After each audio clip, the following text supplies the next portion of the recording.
SSC MTS 1 सितंबर 2023 shift 1 का question है।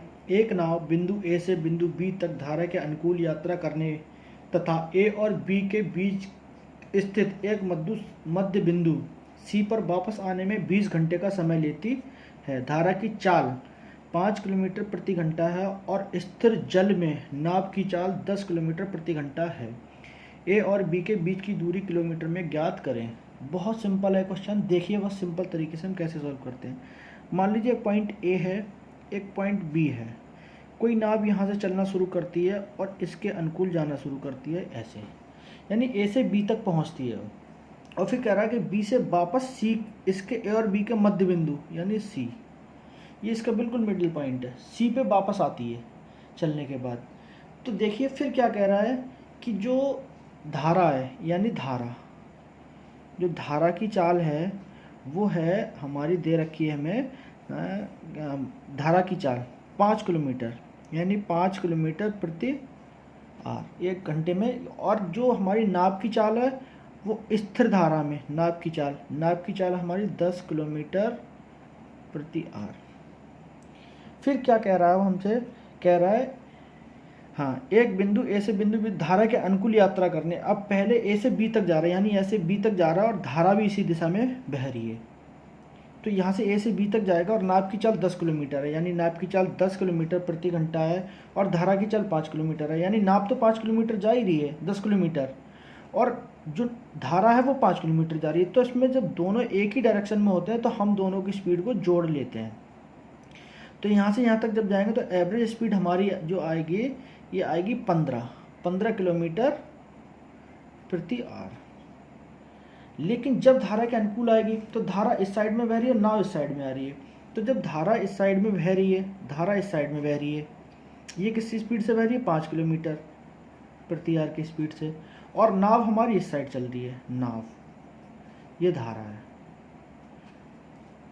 जब नाव इस साइड चलेगी और ये 10 किलोमीटर पर स्पीड से चलेगी, 10 किलोमीटर प्रति घंटे की स्पीड से, तो इसमें से इसको हम माइनस कर देंगे। तो हमारी इधर की जो वापस आने की एवरेज स्पीड हमारी जो कितनी बचेगी वो हमारी बचेगी यहाँ से यहाँ तक आने की 5 किलोमीटर प्रति आवर। ये दोनों चीज़ें हमें यहाँ से मिल गई, एक स्पीड हमें ये मिल गई और एक स्पीड हमें ये मिल गई। जाने की स्पीड हमारी ये है और आने की स्पीड हमारी ये है।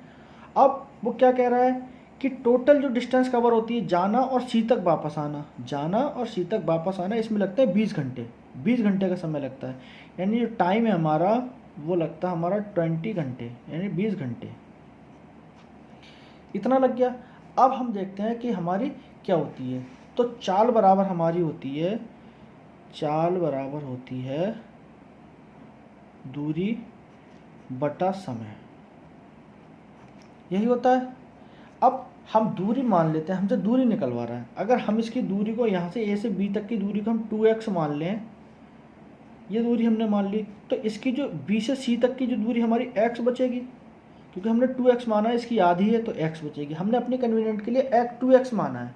वो क्यों माना है? क्योंकि हमें बटे में नहीं लेना। अगर हम पूरी को x मान लेते तो आधी दूरी को 1/x मानना पड़ता, मतलब x/2 मानना पड़ता, तो वो हमारा बटे में आता, तो उससे क्वेश्चन हमारा दिक्कत करता। इसलिए हमने 2x इसकी टोटल डिस्टेंस को मान लिया है कि इसे यहाँ से ए से बी तक की जो डिस्टेंस है वो 2x है। तो चाल, जाने वाली चाल हमारी कितनी है? जाने वाली हमारी चाल है 15 किलोमीटर प्रति घंटा, जहाँ हम स्पीड से रहें। और दूरी कितनी चल रहे हैं? दूरी चल रहा है 2x, और बटा टाइम कितना ले रहे हैं? टाइम हमें निकालना है, क्योंकि हमें ना टाइम पता है अभी ना ये पता है, बस हमने ये बना लिया। और इस क्वेश्चन से हमें टाइम बराबर मिल जाएगा 2x/15। इसको अगर हम इक्वेशन 1 मान लेते हैं अभी के लिए, t बराबर, ठीक है। अब वो कह रहा है कि b से c तक वापस भी आ रहा है वो, तो b से जब c तक वापस आएगा तो क्या होगा? फिर उस समय हमारी जो चाल है वो हो रही है 5 किलोमीटर प्रति आवर, यानी 5 किलोमीटर की चाल से हम वापस आ रहे हैं। और दूरी हमारी टोटल दूरी 2x है, तो हम वापस आ रहे हैं x डिस्टेंस कवर कर रहे हैं। और फिर हम टाइम कितना ले रहे हैं? टाइम का हमें नहीं पता। क्लियर हो गया इतना? अब ये दोनों हम से आ गए, फिर यहाँ से हम टाइम निकाल लेंगे, तो टाइम हमारा आएगा x/5। ये हमारी इक्वेशन आ गई 2। और टोटल टाइम कितना ले रहा है? टोटल टाइम टोटल टाइम जो हमारा है वो टोटल टाइम है 20 आवर, 20 घंटा। टोटल टाइम कितना हमारा 20 आवर, 20 घंटा।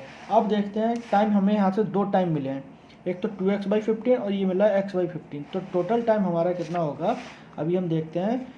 तो 2x/15 plus x/5 equal to 20। इतना घंटे का तो टाइम हमसे ले रहा है, 20 घंटे का टाइम। तो अब हमें यहाँ से x की वैल्यू मिल जाएगी। तो अब हम इसका एलसीएम लेंगे, 15 5 का तो 15 आएगा। तो ये होगा 2x plus 3x equal to 20। तो 3 और 2 5x बटा 15 बराबर 20। 5 से काटेंगे तो 3। तो ये हमारा होगा x बटा 3 बराबर 20 और x बराबर हमारा आ जाएगा 20 गुणा 3। तो x इक्वल टू हमारा होगा 60 किलोमीटर। x हमारा 60 किलोमीटर आया है और टोटल डिस्टेंस कितनी हमने मानी है 2x। तो 2x जब हमने मानी है तो इसको भी डबल करेंगे तो हमारी आएगी 120 किलोमीटर। x की वैल्यू हमारी 60 है तो 120 किलोमीटर और ऑप्शन ए इज़ करेक्ट। यही हमारा क्वेश्चन था। Thank you. वीडियो अच्छी लगी हो तो चैनल को सब्सक्राइब करना ना भूलें। वीडियो थोड़ी लेंदी ज़रूर हुई है, समझाने में टाइम लगता है, लेकिन जब एक बार आप समझ जाएंगे तो इतना टाइम आपको नहीं लगेगा। फिर क्वेश्चन को देख के आप आंसर से बहुत जल्दी से उसको सॉल्व कर पाएंगे। Thank you.